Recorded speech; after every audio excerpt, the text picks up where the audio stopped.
State of Origin has had quite a wild history, from all-in brawls from the intense rivalry to incredible miracle plays like in Game 1 of 1994 where Queensland pulled off an insane flurry of passes to score a try in the final minute. In this video, we're gonna dive into the nuts history State of Origin has, watching every spectacular, extravagant, and jaw-dropping moment that shaped State of Origin to be the cultural icon it is today, starting at the very start. The 80s. The rivalry between New South Wales and Queensland in Rugby League dates back to 1908, but the State of Origin we know today started in 1980. But to get to the history-defining moments, we need to know about the very start first. Before 1980, the Rugby League rivalry between New South Wales and Queensland was heavily tilted in New South Wales' favour.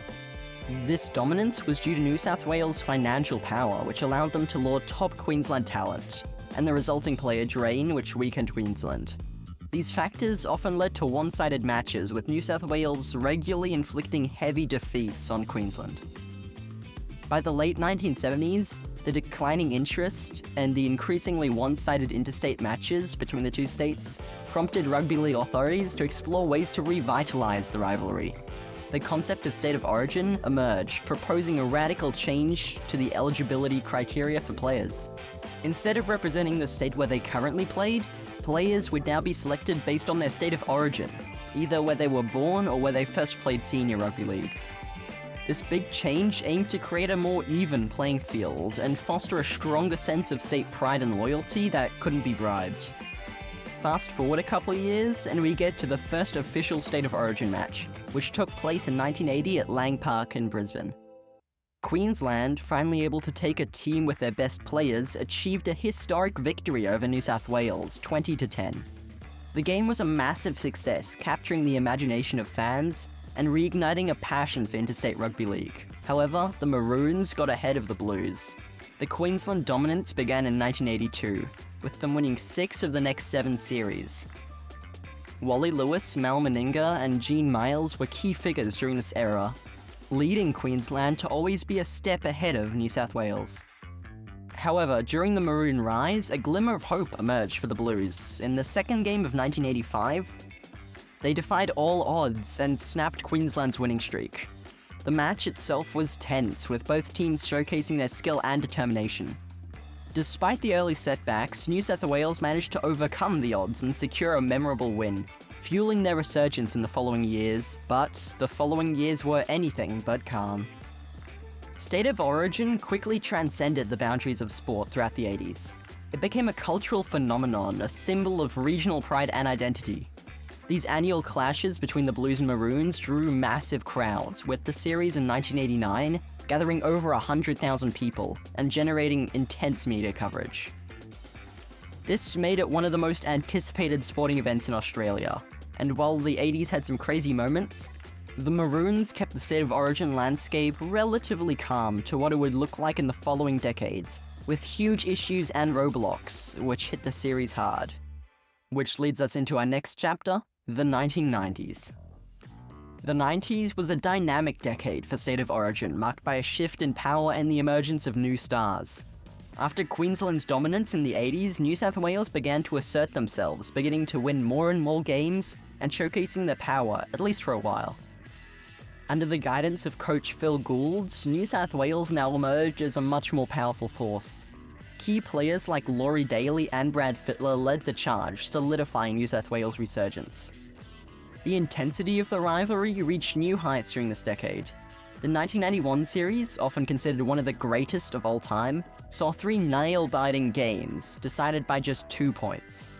The series also featured a memorable clash between New South Wales enforcer Mark Geyer and Queensland captain Wally Lewis, further fueling the passion and the rivalry between these two states. One of the most defining moments of the 90s in State of Origin was the first game of 1994. With 9 consecutive passes to just barely score a try in the 79th minute, Queensland proved their skill under pressure and served as a challenge for New South Wales, who had the slightly superior gameplay at the time. With the scoreboard 10-12, with New South Wales in the lead, this miracle try made it 14-12, giving Queensland the win. That final try was a bit controversial, However, this was one of the most iconic moments in State of Origin for the 90s. Even though New South Wales has gotten the edge, the Maroons still played well, and the 1990s saw the emergence of new stars who would go on to become legends of the game. In the 90s, New South Wales always just slightly had the edge, winning 6 series to Queensland's 4. However, all this progress was slowed by the pivotal chapter in State of Origin history that was the Super League War. In the mid-90s, Australian Rugby League was torn apart by a corporate feud. The old Australian Rugby League, ARL, was challenged by the new Super League. Both backed by powerful media companies, this war was fought over who would get the TV deals and who would control the future of the sport. Both sides tried to outdo each other by signing the best players to exclusive contracts, which led to heated legal battles. Things even got worse in 1997 when they both ran separate competitions, confusing and dividing the fans. This split caused serious financial strain on the clubs and created deep divisions within the rugby league community. After a year of chaos, the two rivals came together in 1998 to form the National Rugby League to stabilize the sport. This hiccup disrupted things a bit with State of Origin, like in 1995, players aligned with Super League were banned from representing their states in the series. The ban on the Super League players was a controversial decision and created a divide between players and fans.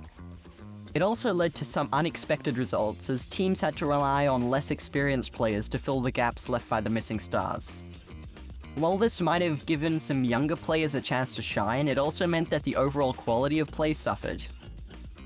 With the ARL and Super League becoming one singular National Rugby League, the Super League war was over and done with.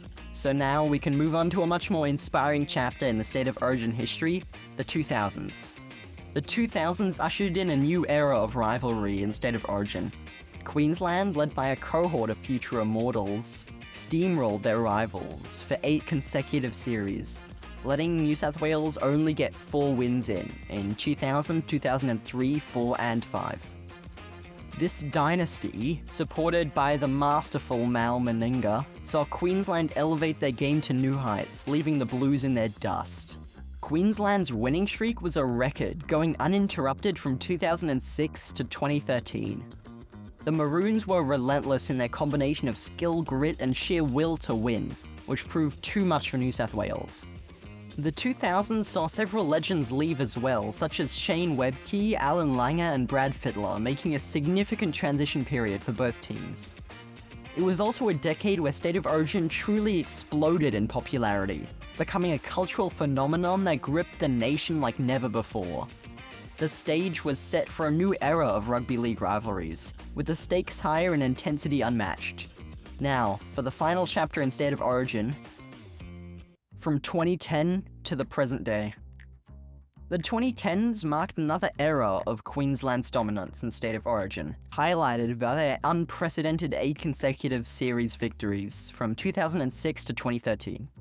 This period saw the rise of legendary players like Jonathan Thurston, Cameron Smith, and Billy Slater, who became synonymous with State of Origin performances. In the last couple of years, there's been a bit of a resurgence for New South Wales, who, under coach Brad Fittler, claimed 3 series wins in 4 years, 2018, 2019, and 2021. Young talents like Nathan Cleary and Tom Trebojevic emerged as Blues' new generation of stars. Notable moments include the Blues' dominant 2018 series victory, breaking Queensland's stranglehold, and their thrilling 2021 triumph, sealed by a last-minute try in Game 3. In 2017, the Women's Interstate Challenge, which had already been around for 20 years, was officially rebranded as the Women's State of Origin, becoming a standalone event with its own broadcast deal. The prestigious Nellie Doherty Cup was replaced by a shield, and the Play of the Match award was renamed the Nellie Doherty Medal. The inaugural Women's State of Origin in 2018 saw New South Wales triumph over Queensland, a win they repeated for the following 3 years. In 2020, the game was held in Queensland for the very first time since the rebranding, and the Maroons secured their first victory in the new format. The 2021 match was a historic milestone, being the first Women's State of Origin fixture with an all-female contingent of players, coaches, and officials. The last 2 years belong to Queensland, and possibly this year too. With New South Wales missing a couple key players, it'll be tougher to try and take the win for them. But we'll see when Game 1 starts on June 5th. In conclusion, the State of Origin series has transcended its origins as a rugby league contest to become a cultural phenomenon deeply embedded in the Australian identity. The iconic moments and events throughout its history have not only shaped the game itself, but have also left a mark on the nation's collective consciousness. The fierce rivalry between New South Wales and Queensland has fueled passionate debates, fostered a sense of camaraderie, and created lasting memories for fans across the two states, or maybe more. The series has showcased exceptional athleticism, unwavering determination, and unforgettable displays of sportsmanship, captivating audiences and inspiring generations of athletes. And beyond the on-field action, State of Origin has become a unifying force, bringing together communities and fostering a shared sense of pride. The series has also played a significant role in boosting tourism and generating economic activity in both states. As the State of Origin continues to evolve, it remains a testament to the enduring power of sport to unite, inspire, and shape cultural landscapes. Its impact on the Australian culture is undeniable, and its legacy will continue to resonate for years to come. There we have it. Feel free to comment on any important pieces of information that I might have missed or gotten wrong, or anything else that you think might be good to know to get the whole picture. If you'd like to find out what the 5 most revolutionary rule changes in the NRL are, click here. I'm sure you've never thought about how revolutionary some of these were. And if you liked the video, then consider subscribing to see more of these videos about rugby league, and I'll see you in the next one.